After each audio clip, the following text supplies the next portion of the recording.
Do you want to make a YouTube video about the boat race? Yeah, alright.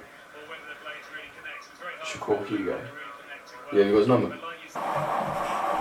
Yeah, so it won't take very long. Interview will probably last about 30-40 seconds. So that's definitely a no then. Yeah, can we get Ian's number? Oh, cool, I'll give him a call. Cheers, mate. Bye. Hi, Ian. Yeah, it's Harry. Try calling Hugo. We're trying to get a YouTube sort of channel video thing going together. Wondered if you wanted to be featured on it for the boat race. That's a no from you as well. Okay, no worries, mate. Alright, cheers. Bye.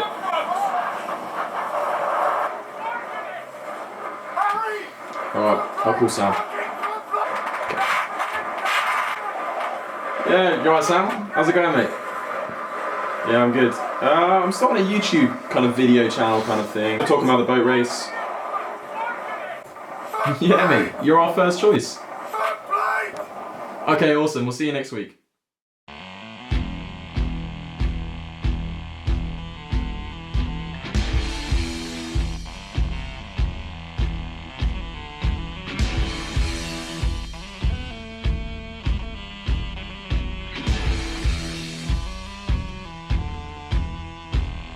We've had lots of stories. We've been coached by Henry. He's notorious around the rowing world, but we also want to know what Sean Bowden's like. Is he as intimidating as people say? Is he a nice guy to work with? You must have a pretty good relationship with him as a Cox. Yeah. No, Sean is he's a really lovely guy, but he's definitely. Do you have to say that, or yeah, is that you're like? That's drilled into us. No, he's obviously an excellent rowing coach. Such a bank of experience now, particularly with this race in particular.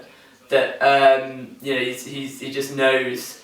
In the season, you can already kind of start to picture the race, and he's reckon there's definitely a way he goes about things that is then transferred sort of to the rest of the squad. Yeah. So we saw how not to do it potentially in the women's race. At the start and see what happened.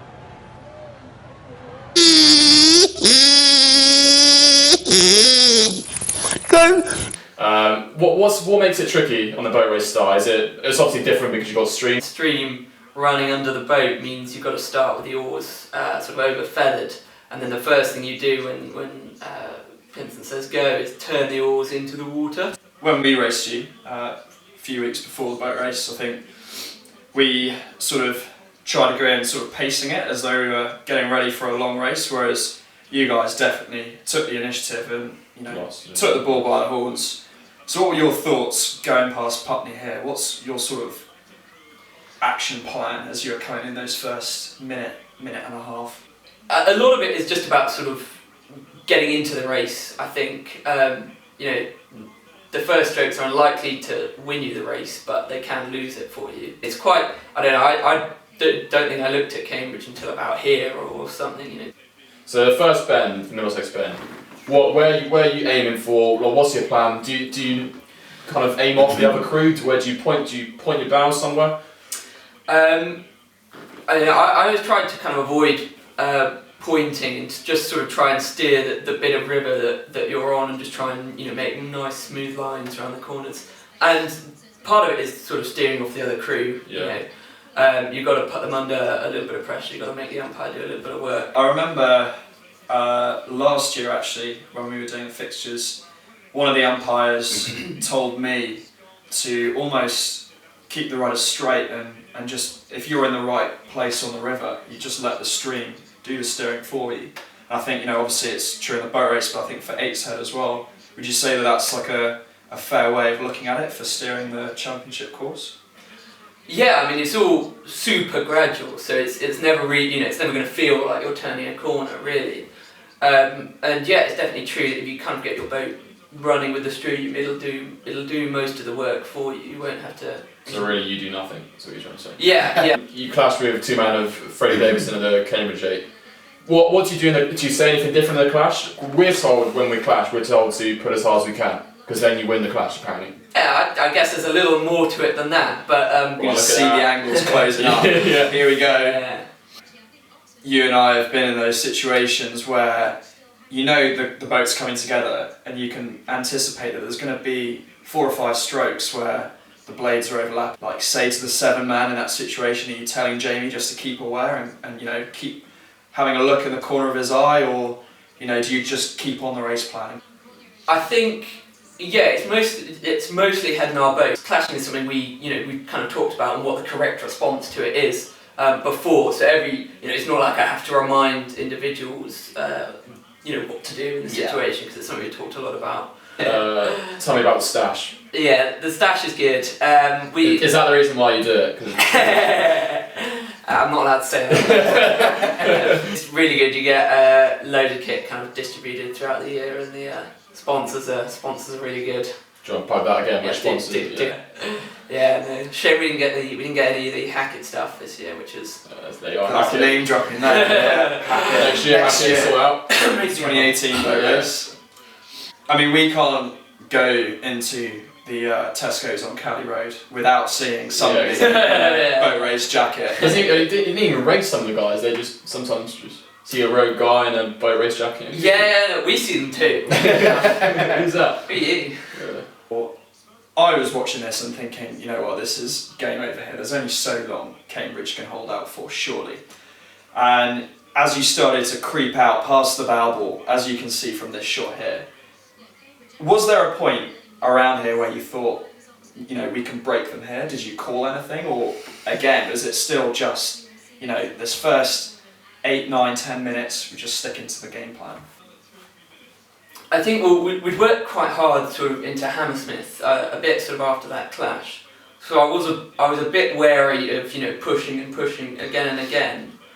So you didn't actually call it? You didn't call a break call? We had a couple of moves, we had a couple of moves in there to try and go clear with, sort of had limited effect. They did really quite a good job around here of holding us, really. One of your biggest kind of like assets is that you keep a very calm voice. When do you kind of like change your tone and get aggressive? Was it when you get the pushes? Yeah, I think so. That's always what I'd aim to do, and sometimes not necessarily in the push, but just at key moments in the rowing. Was there a point where you thought, okay, I think we've just about got the measure of them here? In all honesty, not really until about 2 strokes to go did I let myself think, okay, this is ours now. No, I knew all the way from Hammersmith, I knew, okay, this is a commanding position. Quite deliberately never really let myself believe that it was in the bag. Kind of looking through this bit now, I was thinking, could Oxford pull away? And I was looking at some of the faces, particularly down on stroke side. Well, the heads were hanging out there. The heads were hanging out. Mike looks like he's in a pretty bad way. Fair play to Cambridge. Really, giving you guys a pretty solid race. So talk us through the 2 lines here, because obviously Hugo's going quite a bit tighter. I think it was because Hugo cut Barnes Bridge maybe a bit too tight, and then he's found himself on the wrong side of the puddles, or do you think he's tactically trying to keep on the inside of you here? I'm sure in this sort of situation it's a tactic thing, and to be honest I'd probably do the same. Not the worst call. Cut the corner a little bit. Yeah. I think as soon as I kind of spotted him doing it, I came over a bit and just read the same line as him. Do you go through tiers? So you go tier 1, tier 2, tier 3. Do you do something pretty similar? Exactly that sort of stuff. Yeah.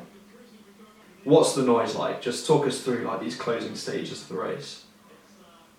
It is deafening. It really is deafening. The start is the big one, where it's just so loud as you come down that wall and past the boathouses. So, talking about the celebration, what was the after party like? How big was it? It was a big one. Some bug thrown up there. Yeah, a lot of guys too tired to celebrate. My favourite celebration is Mike, who's too tired to even lift his arms up. He gets a bit like finger guns. Well, Jamie Cook can fucking stand up and get back to his brother. He's not that tired, is he? He's alright. I've got one more job for you. We're going through our new feature. Is called the Coxed Single Gram of the Week. Because you're our guest today, I want you to choose your favourite Instagram. Okay. Sam on the Ergo put in some pretty big splits. 119 per 500s. Those legs are pretty impressive, would you not say? Yeah. Good well done. Yeah. Did you have them in your 8? Would you make your 8? Well, he used to row for Australia, didn't he? And he's changed shape quite significantly since then. Second one is obviously a guy you rode with, Odyssey glasses, boat race, boat race tick, exam tick, haven't slept a minute and still drunk, but what a time to be alive. Hashtag FTT, hashtag ABC, hashtag Oxford MBA. Showing off a bit there. And my last one is from Alexis Wren. It's a video. It's got 2 million, almost 3 million views.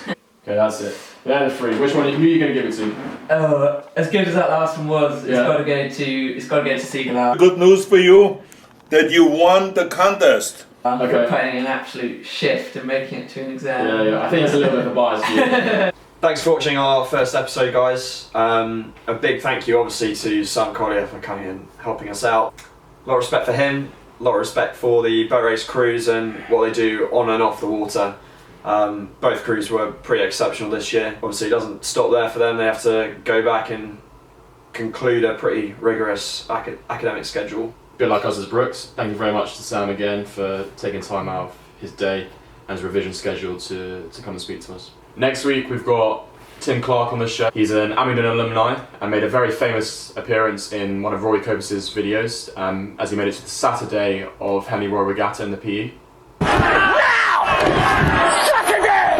He's a Newcastle University alumni rower, also an ex-member of the Under-23 rowing team and currently involved with seniors internationals at Caversham. But most importantly, he's a FISU world champion and a nutritionist. So if you've got any questions, please leave a comment down below.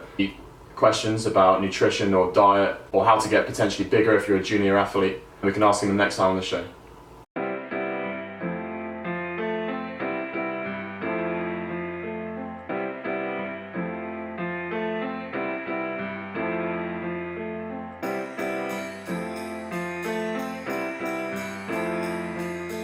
This is my song.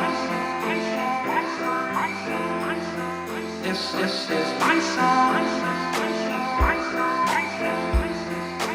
No one can take it away.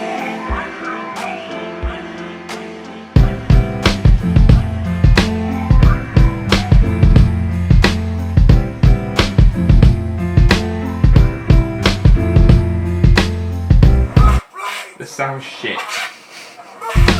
This is my song. No one can take That's where you pointed down. He said comment as well. Comment below. Below. it away.